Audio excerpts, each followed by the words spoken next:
Greetings. My name is John Ruzek. I'm the Vice President of Engagement for the University of Minnesota Alumni Association.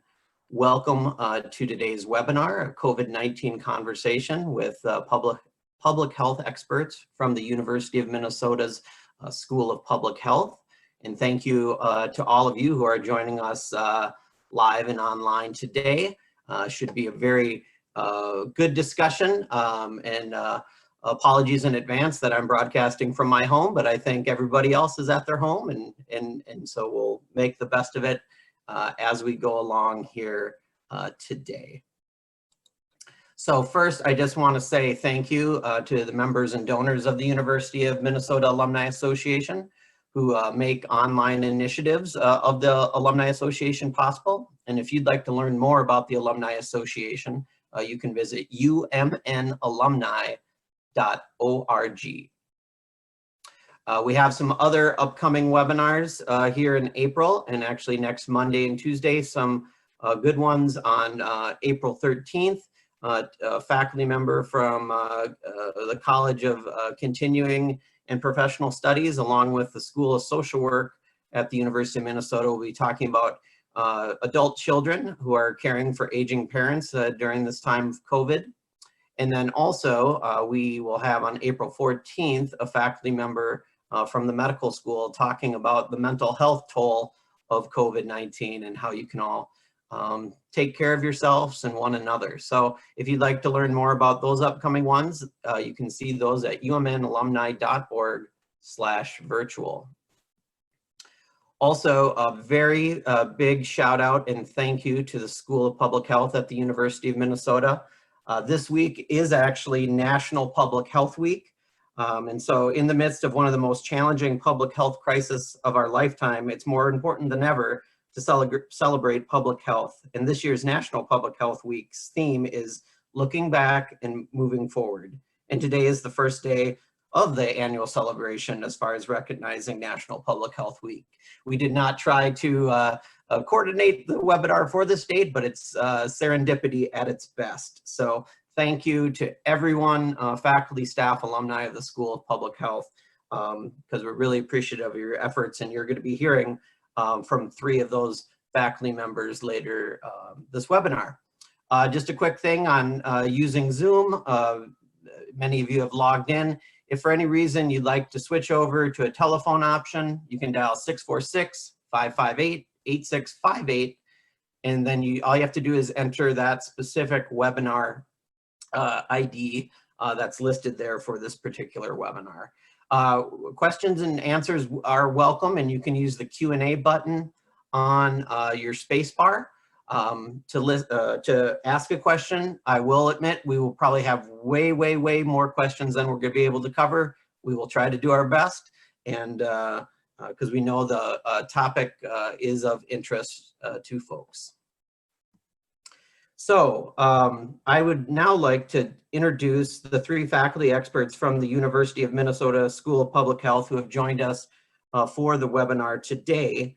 And each faculty member has a specific area of public health expertise that can inform our understanding of the current COVID-19 crisis, from food safety to rural health to epidemiology. And we're grateful to each of them for sharing their time with us today. Dr. Brian Demmer, Dr. Craig Hedberg, and Dr. Carrie Henning-Smith. And with that, I'm going to stop sharing my screen, so we'll go to our video view. But first off, I would like, we're going to let each faculty member introduce themselves for about 5 minutes as far as both their background and also what's on their mind around COVID-19. And we'll start with Dr. Brian Demmer. Hi, well, good afternoon, everyone, and thanks for taking the time to join us today. Thank you also to John and Heidi for organizing this and making it possible. So as John noted, my name is Brian Demmer. I'm an associate professor in the Division of Epidemiology and Community Health in our School of Public Health. And my general research interests are at the intersection between infectious and chronic disease, with a particular emphasis on how microbes can cause chronic diseases like heart attacks on the one hand, but I'm also interested in how pre-existing chronic diseases such as cardiovascular disease or diabetes would increase a person's risk for developing an infection such as COVID-19. So given that background, it's a pretty natural progression for me to start initiating some research initiatives relative to COVID-19. And as John mentioned, I'm just going to take a few minutes to talk about these issues and research interests and share some of my thoughts in terms of specifically the interplay between COVID-19 and cardiovascular diseases. So we have really good evidence that COVID-19 infection has a very high mortality rate among people with pre-existing cardiovascular diseases.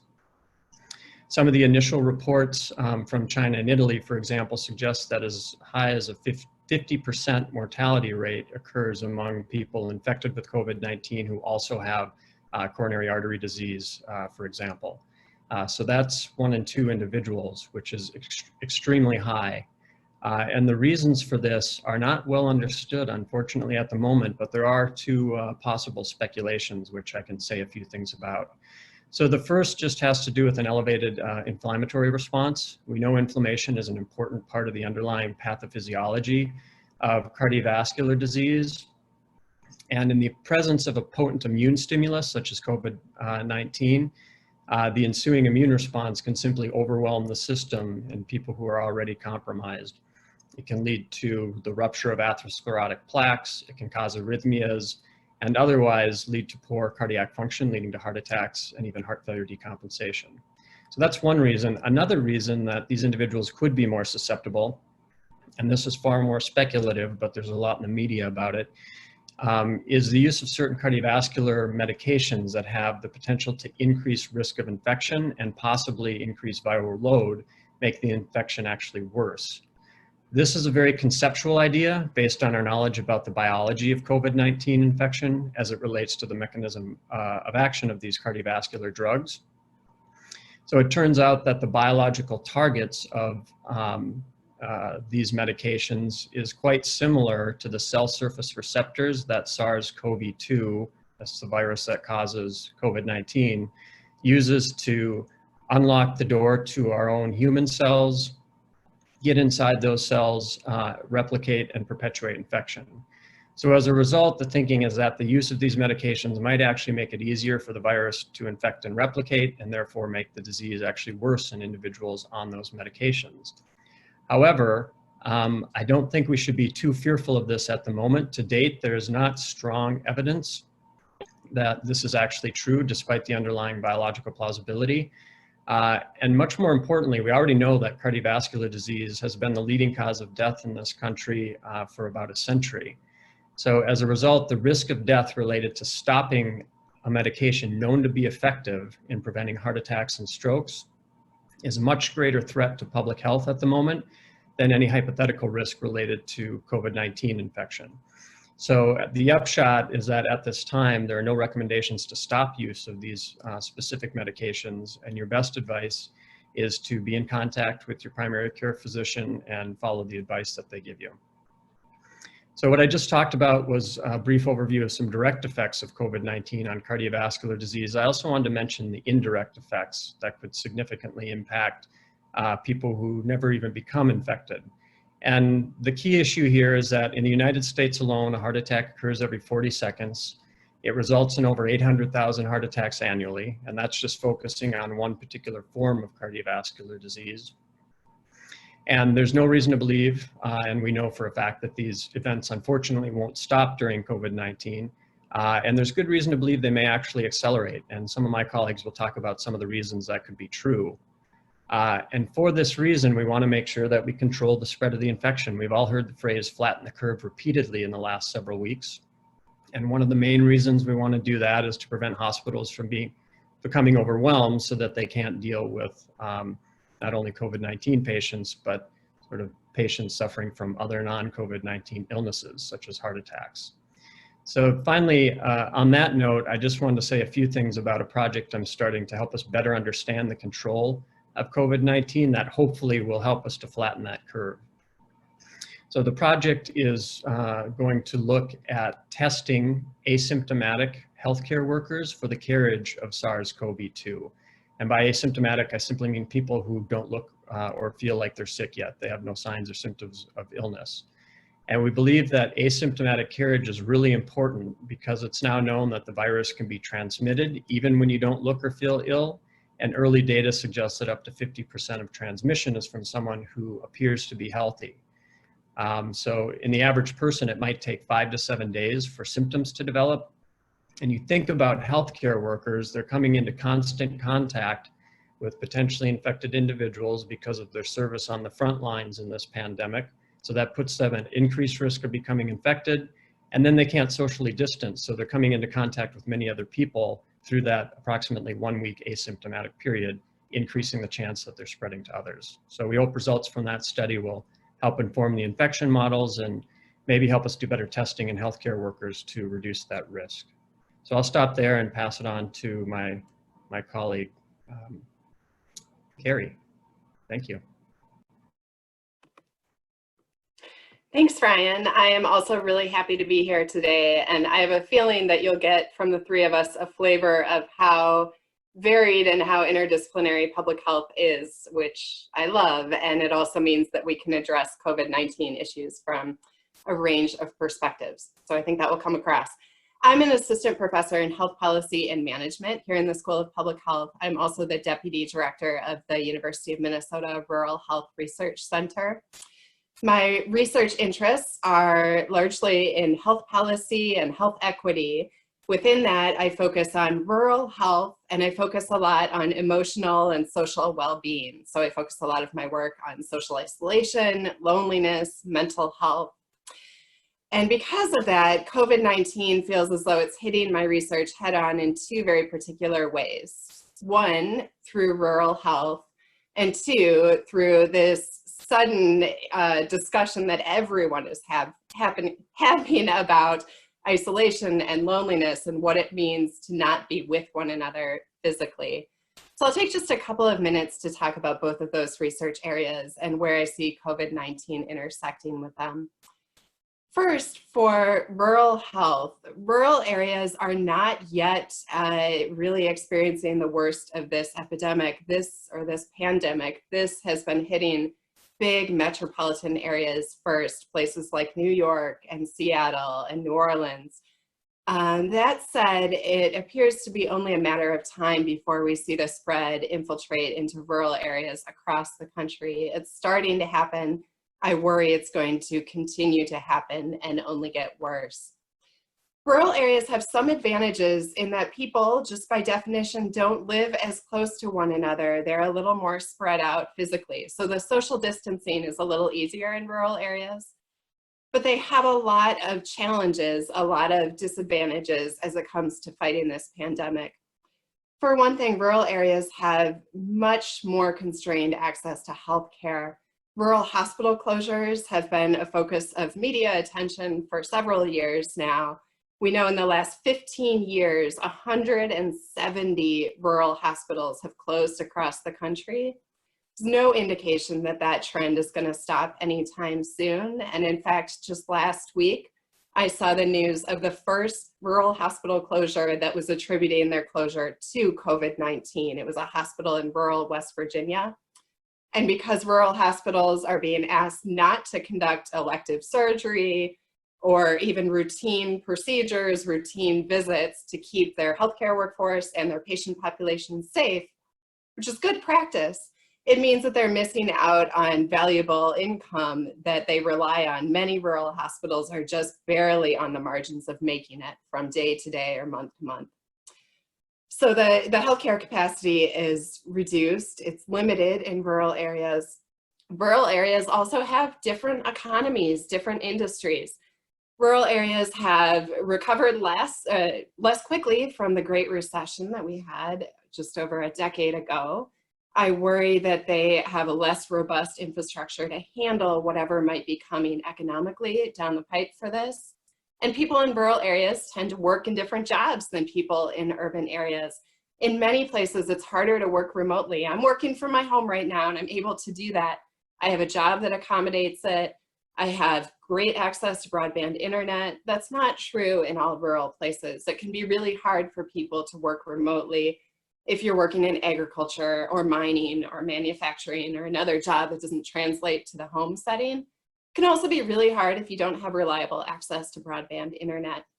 And on top of all of that, Ryan mentioned the intersection between infectious disease and chronic disease. We know that COVID-19 is more dangerous for older adults, but also for people with underlying health conditions. Almost every chronic condition that you can name has higher rates in rural areas. People are more impacted by those. Rural areas also are older on average than urban areas, and both of those put rural areas at critical risk from this pandemic. So that's rural health. Social isolation is also manifesting in really unique, potentially troubling, and potentially really heartening ways through this pandemic. I think because we're asked to stay away from one another, to physically distance ourselves, and I like this language of physically distancing rather than socially distancing. We can still socialize, we can still call one another, send a letter in the mail, Zoom, do what we're doing now. We can be together with one another in a myriad of ways right now, but we're asked to not be with one another physically as much as possible. And for a lot of people, this is raising new thoughts about what it means to be isolated, what it might mean to feel lonely, especially if you're living alone, if you relied on getting together with friends, going to a place of worship, going to community events, all of these things that we can't do very well right now. So I think we're getting an acute taste of what it feels like to be isolated, to be lonely. But I want to remind people that for some people, this is a fact of life. It's not something that just came with this pandemic. It's something that they've always lived with.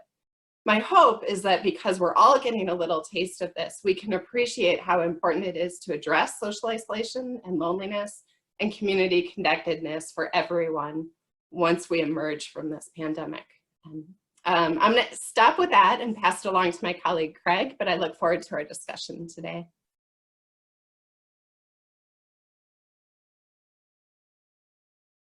Thank you, and I also appreciate the opportunity to be with you this afternoon. I'm Craig Hedberg. I'm a professor and interim division head in the Division of Environmental Health Sciences at the university. A lot of the work I do relates to food safety. My background is from public health practice, surveillance of foodborne diseases, and my real interest are in how we can use our surveillance data to improve prevention practices.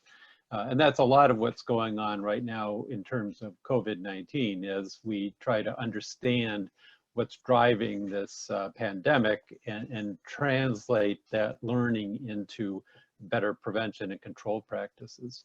But as it relates to foodborne illness, of course, one of the great concerns is people have as to whether COVID-19, the coronavirus, can be transmitted through food. And we can say that there's absolutely no evidence that this coronavirus is transmitted through food. But there's a lot of questions that come in around the whole process of obtaining food, either going to the grocery store and getting food or ordering out from restaurants and getting takeout food. And what are the implications for bringing packages of food into your house? And is there an environmental risk, or to what extent does this cause a risk for transmission of COVID in that household setting? And I think that for the most part, you know, the potential environmental contamination of packaging materials coming into the house, whether they be on food or mail or other things, are really quite low. And when we look at how this virus is transmitted, you know, Ryan was talking about the receptors for the virus that it uses to infect our cells. Our respiratory tract and lung tissue is very rich in those receptors. But when we start looking at, you know, food we eat, the dynamics of that potential virus transmission are very different. So this is not a virus that is designed to infect us through our gastrointestinal tract. It's really a respiratory virus. And so when we look at environmental contamination, the issues really are how would that virus get from a packaging material into our respiratory tract? And that brings us to the hands. And the hands are the most direct route of transfer. If we touch an environmental surface and we do pick up a virus and it's on our hands, then, you know, washing our hands becomes that barrier from the movement of that virus into our respiratory tract. And so that's really been one of the major drivers for that recommendation that people wash their hands.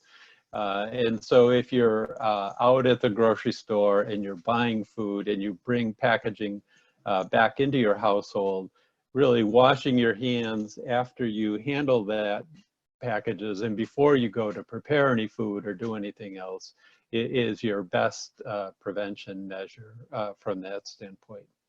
So you can certainly wipe down food packages that you bring into the household. I think the benefits to that are going to be small in terms of your risk of disease transmission, because the risk of transmission from that setting is low already. The one thing we want to make sure is that you don't do things to your food that are going to cause problems that don't exist right now. So people are looking at what type of chemical products can disinfect, be effective disinfectants and kill the virus on environmental surfaces. And when we're dealing with food products, we want to make sure that we don't apply chemicals to the food intending to kill the virus that could then be harmful to us. So, so in terms of, you know, wiping down packages, if you want to use like a commercial wipe, there's not really any likely problem with that. But again, it's not going to probably reduce your risk a lot. For things like fresh produce, we don't want to apply, you know, chemicals onto the produce that could be on the produce when you eat it. And so that's the main thing, is we don't want to create problems where problems really don't need to exist right now. The other dimension to this that is worth thinking about is that you know, all of our normal food safety issues that we do worry about are still going to be present. And actually, one of the things that could be happening now is that because people are at home more, there are more people probably cooking meals at home and cooking things that they aren't used to cooking a lot. And so we want everybody to be aware of good food handling practices.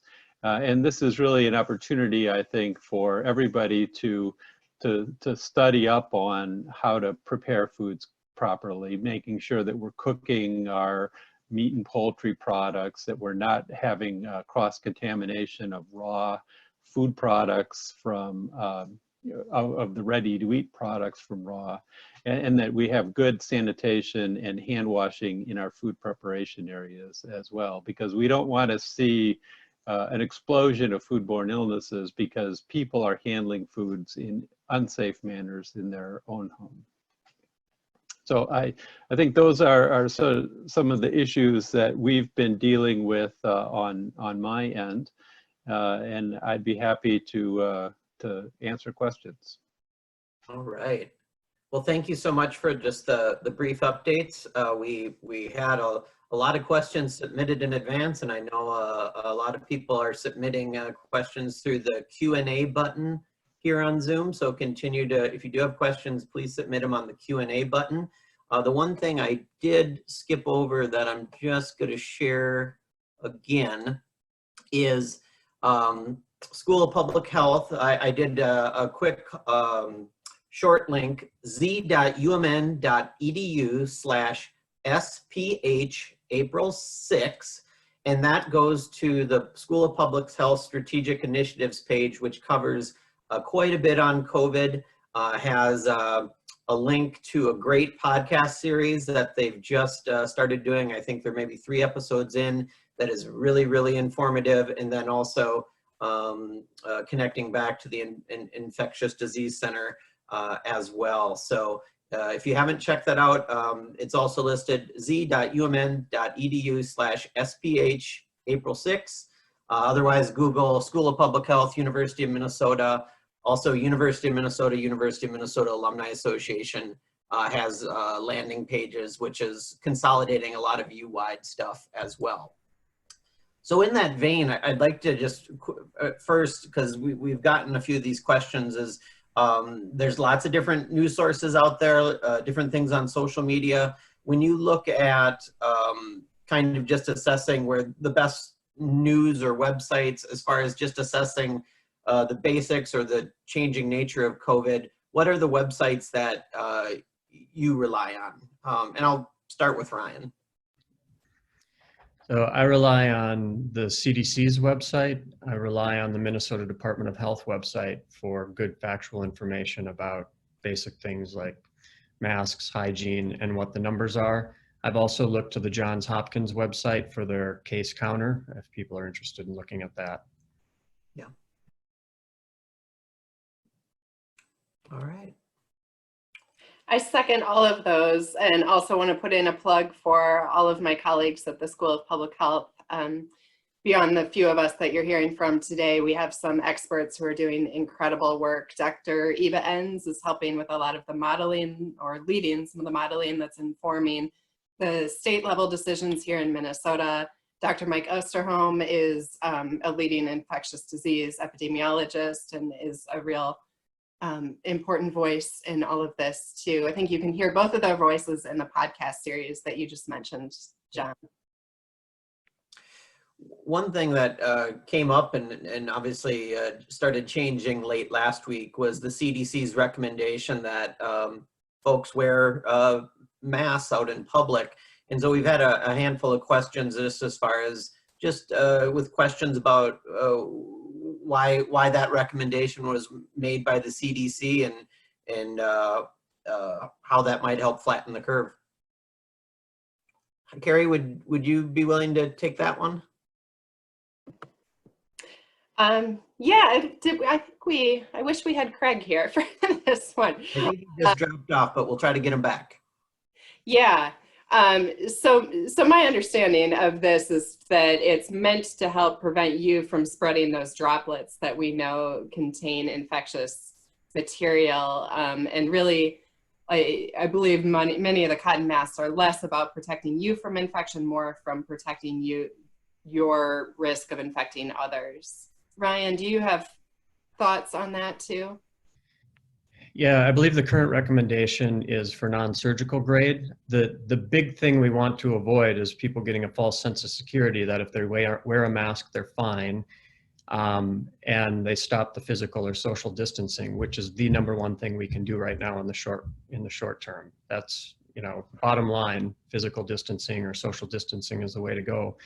The other big issue and concern a lot of people have about mask recommendation is that it will lead to competition between healthcare workforce and citizens in the population. People on the front lines can't social distance. They have to go to work.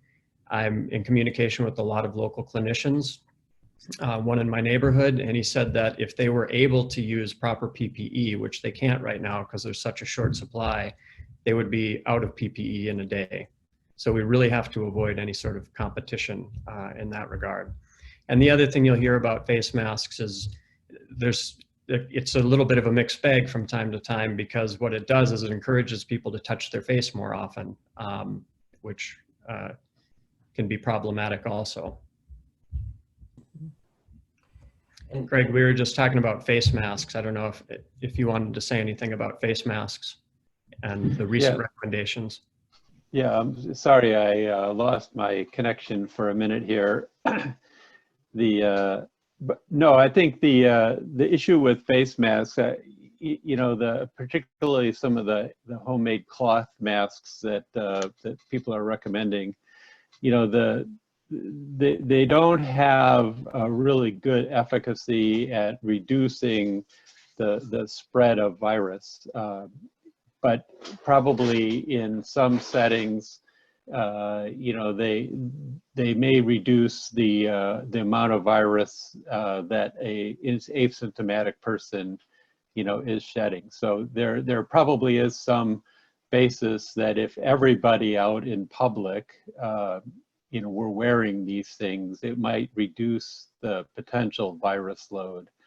But frankly, the data aren't all that strong in favor of that. And I think the main thing that we want to continue to recommend is staying away from direct contact with as many people as you can.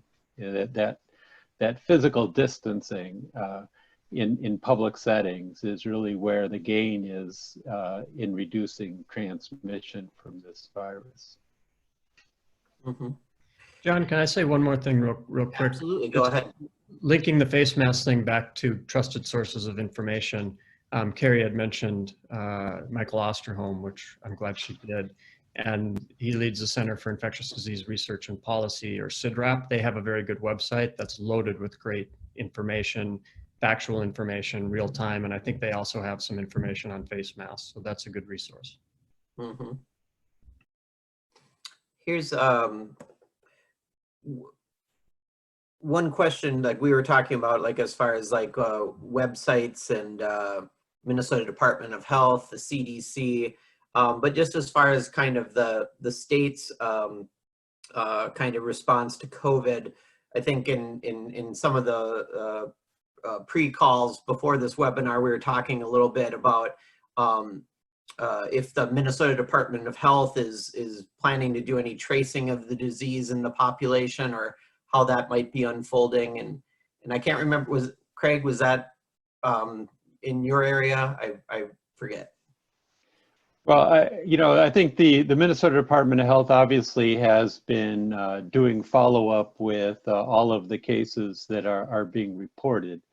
And I know that they have done contact tracing with cases. I don't know how, given the volume of cases coming through, I'm sure that presents a great challenge in terms of trying to trace everybody down. But I think that, between the work that investigators like Ryan are doing and the health department, we will see over the next few months a number of studies that come together to try to really look at the question of how widespread in the population this virus got. And I think the development of the antibody tests, will ultimately be very useful. And so I would anticipate that we'll see collaborations between investigators at the university in conjunction with public health officials to really build those studies. Mm-hmm. Carrie, I have a question that came in from an attendee kind of on the rural Minnesota question. And she says she has a family in a county which has 0 reported COVID-19 cases, and the residents there, or at least some of them, believe they are safe. Is this a case that hospitals maybe don't have access to the tests in those areas? Or how should we continue to encourage these communities to stay home, Minnesota, and practice the social distancing we've been talking about? Yeah, I don't think that that's an uncommon notion among people who live in areas that haven't been affected yet. But I think we all need to operate under the assumption that no one and no place is completely safe from this. When it comes to rural areas, I think it's helpful to see that there are rural places that have started to light up the map when we look at where the pandemic is spreading. And so being in a rural area and being in a county that doesn't have any positive tests yet is not in and of itself a reason to believe that you're safe. You may, as you say, John, have cases there that just haven't been tested yet. Part of that is access to testing. Rural areas really struggle with access to testing. There are some new tests coming down, and rural areas are going to be prioritized for that because they don't otherwise tend to have big labs where they can do their own testing with the tests that we have now. So it could be that people have it and aren't being tested. People may have it and be asymptomatic, or it just may not have gotten there yet. But with rural areas, no rural area is completely isolated. We're all interconnected in one way or the other, the way that our economy and our society works. And so I think everyone needs to believe that no one is completely safe here. Thank you. I guess just in general, we have a lot of questions, understandably, about what therapies or, the silver bullet, what type of vaccines are being worked on around the world. And I'll kind of fold in another question that kind of comes with that is that, well, I guess first let's just handle like maybe the therapies or vaccines just from your respective readings or things like that. What are things that are on your radar? And I'll start off with Ryan. Sure. Well, the big one that everybody is seeing a lot in the media is hydroxychloroquine, potentially with or without azithromycin. And I've seen some writings about possibly using zinc in combination with hydroxychloroquine. So again, this is one of these conceptual issues. Conceptually, hydroxychloroquine has the ability to prevent viral replication if it gets inside the cell. But we don't have a lot of real world data on this, and that's the really important thing. It's important because the drug actually does not have zero risk of other side effects. There are a lot of potential side effects. The rates of those are generally low in the populations they've been approved for use in, but there's great potential for side effects. And if you scale that out over millions of people, we'll see bad side effects from hydroxychloroquine, you can be sure of it. There are trials underway to test this. One of the main trials in the country, I believe, is being led at the University of Minnesota to see whether or not this particular medication can help reduce the severity of infection. There are also colleagues in Minnesota who are thinking about trying to do this prophylactically in healthcare workers. For that particular question, there's absolutely no data that I'm aware of that shows that it's beneficial, which is why the research is necessary.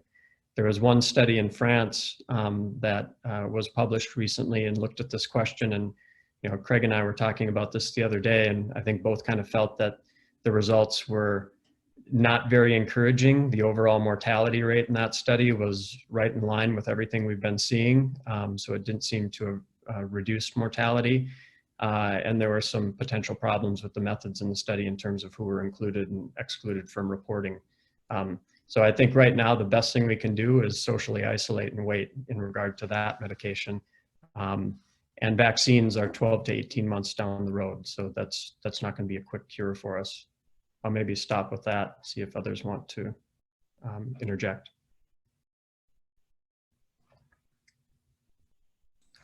One additional thing I would say is beware of scams in this environment. If you see somebody that has a proven cure or prevention strategy for COVID-19, don't spend any money on it.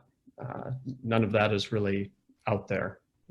Cheap things like vitamin C, if you feel better taking that, you could do it, but there's no data about vitamin C in COVID-19 infection.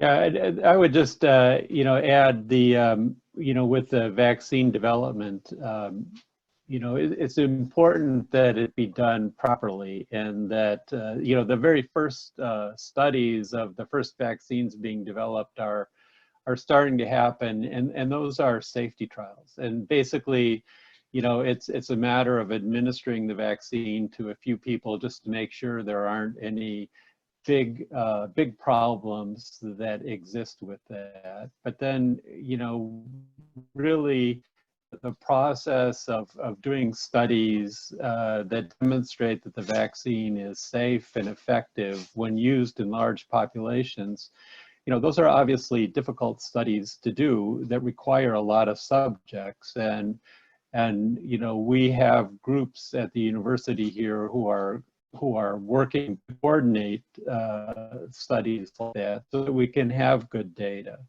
Many of you will be familiar with what happened in the 1970s with the swine flu vaccine, when in what was thought to be a pending developing pandemic of swine flu, of influenza vaccine was developed and rushed into circulation, and ultimately it was shown to have some significant side effects in terms of being associated with Guillain-Barré syndrome. And so this was an unanticipated impact of the vaccine that had some public health implications. So we don't really want to rush a vaccine into production that could do more harm in the long run than it prevents. And so I think we have to just be patient and let the scientific process play itself out, both with respect to the treatments and the development of the vaccine as well. You know, and then kind of in that vein, as far as you mentioned, vaccine 12, 18 months out, best case, you know, scenario. As far as a lot of questions have come in kind of about, and it's in the media as well, as like, you know, when can we get back to normal or start limiting the social distancing that we're doing right now, or the stay at home orders. Just kind of more from a scientific standpoint, is it from your respective opinions, is it just more of an issue of like needing to test more of the population just to be able to truly know where hotspots are, or a lot of the things that are coming out in the media now about a certain percentage of asymptomatic people carrying the virus unknowingly? Is as far as like starting to get back to normal, is in your opinion, is that more of a matter of getting more tests out in the public? And I'd open that up for anyone. Well, I can start. I think, yeah, testing is huge right now. We need to have a better understanding of the actual numbers, and there are almost no real data on asymptomatic carriage. A lot of it is based on anecdotal reports. We saw this play out in the NBA, where players who played against each other transmitted the disease while the infected individual was asymptomatic. I think the mayor of Miami was another anecdotal situation of somebody who tested positive multiple times, but never developed any symptoms. Understanding that dynamic is important, because that tells us how much is out there that we won't be able to see. And in terms of getting back to normal, we just need time to see what those results show. I've used the analogy with people recently, it's especially fitting for people from Minnesota, as, you know, trying to drive out of a skid on icy roads. We're in a skid right now, and you have to react very carefully to drive out of that rather than hit the ditch. Overreaction and underreaction can both be very harmful. And on that topic, I'll say that I've been in communication with some colleagues who are economists at the university, and they're starting to try and take infectious disease models and add economic variables to those models to try and figure out how we best balance social distancing in relationship to maintaining as healthy of an economy as we can in the long run. But I think one thing that is clear is that doing absolutely nothing would have been a total disaster for the economy in the short run and the long run. So it's finding that balance will be tricky, and we're working on it. I think to build on Ryan's point, I worry that sometimes the political discourse around this, it makes it seem as though we can either do this social distancing to curb the pandemic, or we can open our economy, and that these things are mutually exclusive. But I would say we can't have a functioning economy without having people who are healthy and safe from disease to some extent. And we also need a functioning healthcare system. And so these things have to work hand in hand. I understand the impatience. I understand wanting to get back to real life. And I understand the true economic impact for people who have already lost their jobs. And yet I think we need sound public health knowledge to inform the economic way forward.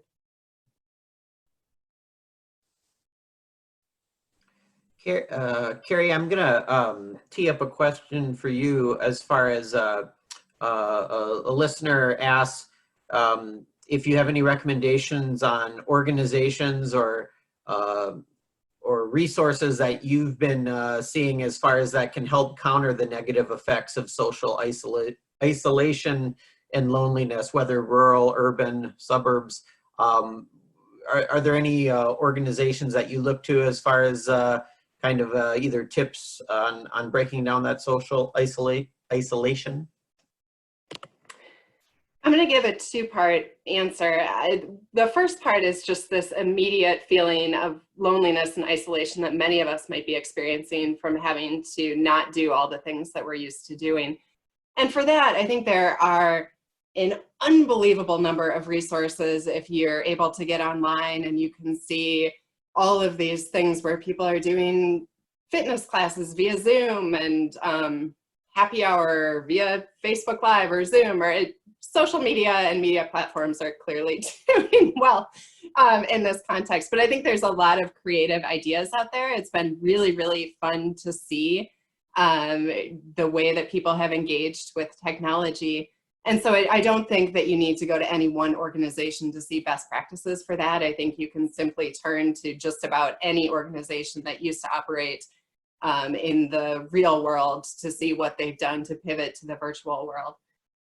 The second part of my answer is the part where I get much more concerned, and that's for the long-term trajectory and the people who are already isolated and lonely. And here I think we need real structural change. I think we need bigger change going forward. I think there'll be a lot of change that comes out of this pandemic. But if some of that is change that helps the way that we can connect with one another, I'll be really happy. And for that, I'm thinking, again, I'm mentioning all of these things about how we can connect with one another virtually, but there are lots of people who don't have access to internet. In Minnesota alone, 17% of households in greater Minnesota don't have reliable Wi-Fi access. And so they're kept out of all of these virtual ways of connecting. So one thing we can do is think about how to expand the broadband map, how to make access more equitable. But we also need to think about the places where people are quite literally isolated from society. Nursing homes, assisted living facilities, prisons, jails. Where are places where people tend to be much more isolated and lonely in general, and today are being told you can't have visitors, you can't have people coming in. And so thinking about ways that we can integrate folks across different facets of society is really, really important, and I think really urgent. And I also think some of this isn't rocket science. It's a matter of picking up the phone and calling someone, sending a letter in the mail. I love hearing Craig talk about how mail isn't all that dangerous here. I've been sending a lot of mail myself. And just thinking about the sort of connections that are meaningful for you, those are going to be meaningful for other people to receive too. Great, thank you. Ryan, this next one's for you. We're getting a lot of questions about the intersection of COVID and you've been talking about pre-existing conditions, but the intersection of COVID and diabetes. And just from scanning one of the questions, one person had a question about if there's anything that's coming out as far as, diabetes 1 versus diabetes 2 and COVID. But what's your take on, I guess, diabetes first specifically, and then also any other pre-existing, I know just in general, it's like if you have one of these conditions, it's you're at higher risk, but a lot of questions around diabetes and other things. Sure. Well, the early data does suggest that if you have diabetes, to my knowledge of any type, you're at an increased risk. So this is a group of individuals, I would say, that should really be very cognizant about social distancing, and people in and around them, family and friends, should be careful about doing anything that puts them at risk. In terms of type 1 versus type 2, I can't think of any specific biological reason why one would be very different than the other. Type 1 is very rare, maybe 5% of cases. Type 2 is about 95% of cases. But more generally, people with type 2 diabetes certainly tend to have a lot more cardiovascular disease. It's also true to some degree of type 1 versus somebody who's diabetes free, but definitely type 2 diabetes comes with more cardiovascular comorbidities. And we know that cardiovascular disease, for the aforementioned reasons when I spoke earlier, puts you at higher risk. So there may be some reason to believe that type 2 is potentially worse than type 1. But overall, I would approach diabetes as diabetes and putting you in a high-risk group, and just be careful. And probably the biggest thing to be thinking about in that group is making sure you have medications, and maybe finding ways to get medications without having to leave the house. Family and friends can help with that in certain circumstances. You can have a surrogate pick up a medication, or you can use mail order. And the advantage of mail order is that you can get, I believe, a 90-day supply. So that gets you a larger supply and again reduces the need to potentially go out. I've been concerned about supply chain shortages for insulin in the long run. There's no evidence of that at all at the current time, and everything I'm reading is that supply chains are intact. But I think hoarding is never a reasonable thing to do, but having a responsible extra supply of insulin makes perfect sense in the current context. Thank you. Craig, I wanted to circle back. You had talked earlier about food and, possibly like the COVID virus, staying on food. We got a few follow-up questions just as far as, whether it's valid or not, some of the recent articles about, how long does COVID live on plastic? How long does COVID live on steel, other surfaces like that? Would the same principles that you were talking about with like food apply on surfaces, and then it just gets back to, like you were talking about, continuing the focus on washing your hands and avoiding your face and things like that? Hoping you could speak a little bit more on that.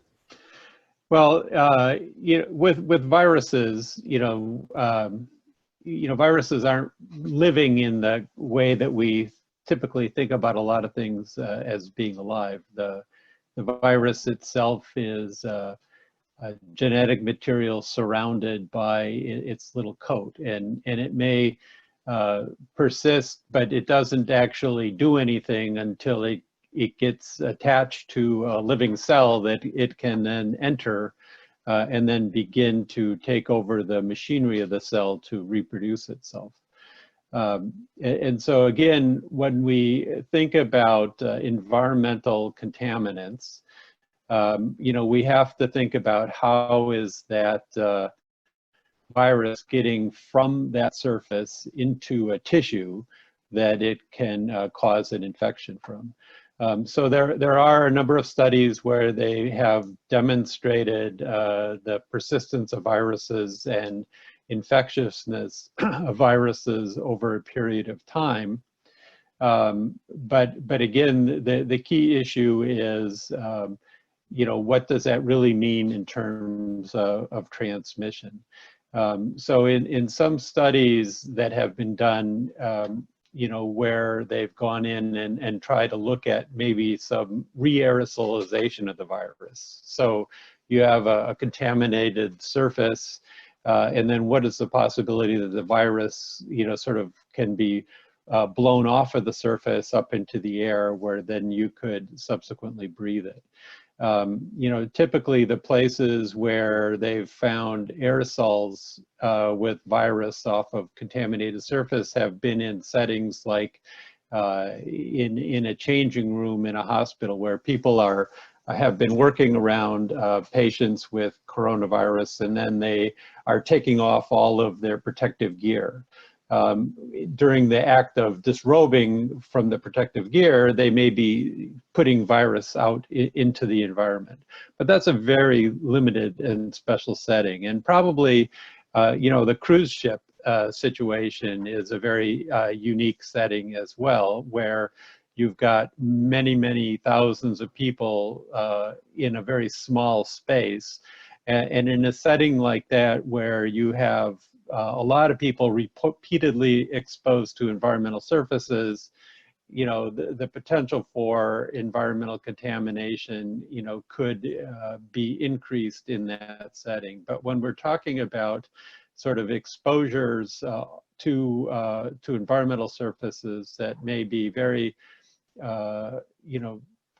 casually contacted and then, say, delivered into the house, there's not going to be probably a lot of virus present on the surface to begin with, and then again, the mechanism for getting it into your respiratory tract has to be looked at. So I think, there just really is no evidence at this point that packaging materials, food items, really are contributing to transmission of this virus as we see it.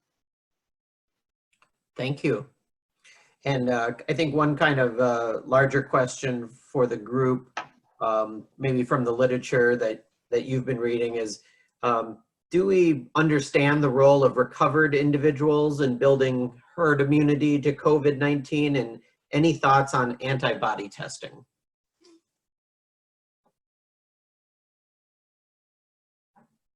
Well, you know, I think the issue right now, we don't really, I mean, we fully expect that recovered individuals will likely be immune, at least for short term, but, you know, in all likelihood for long term, but that hasn't fully been established.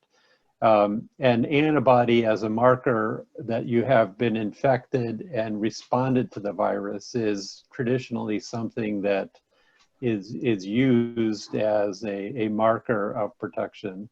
And so I think over the next few months, as these antibody tests become available and used, you know, we will learn much more about both how widespread this virus infection has been and whether that information could be useful in guiding recommendations about, you know, people with antibody, you know, and what role they might play in helping us move forward.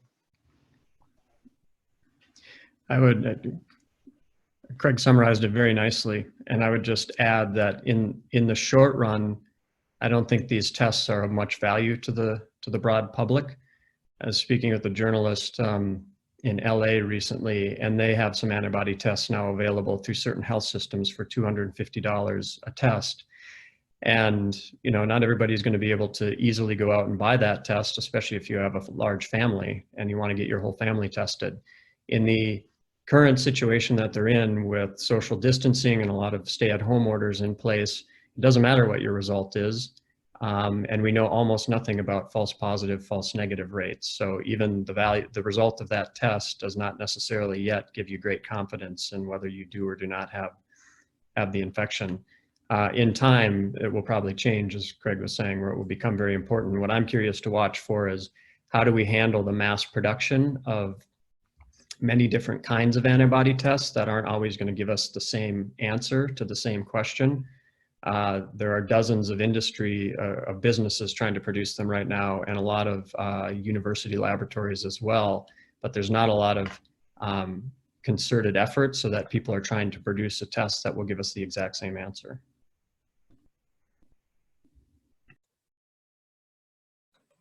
Well, I think we're coming up on 1 p.m. Central. So what I'll do is just maybe starting off with Carrie, I just want to restate, because I know some people have asked or jumped in late, is that I think one of the initial recommendations from this group as far as kind of the trusted sources is, you know, the CDC, the Minnesota Department of Health, Public Health, the School of Public Health at the University of Minnesota has some great resources as well. But just in closing, and we'll start off with Carrie, just anything that you just truly want to reinforce to those listening today, or anything else to add? Sure. Well, thanks for spending this time with us. I just want to say, I think the irony of this is that it's showing how our connections to one another put us at risk, but also how much we need one another. And I think there's a lot we need to do in this current moment to handle the emergency situation. But I hope long-term we can value the people who are really stepping up as heroes here: childcare workers, custodians, nurses, people delivering home-delivered meals, so many others. I really hope that this helps us to rethink the way we structure things going forward. And most importantly, just take care of yourselves and one another. Thank you, Carrie. Ryan, you're next.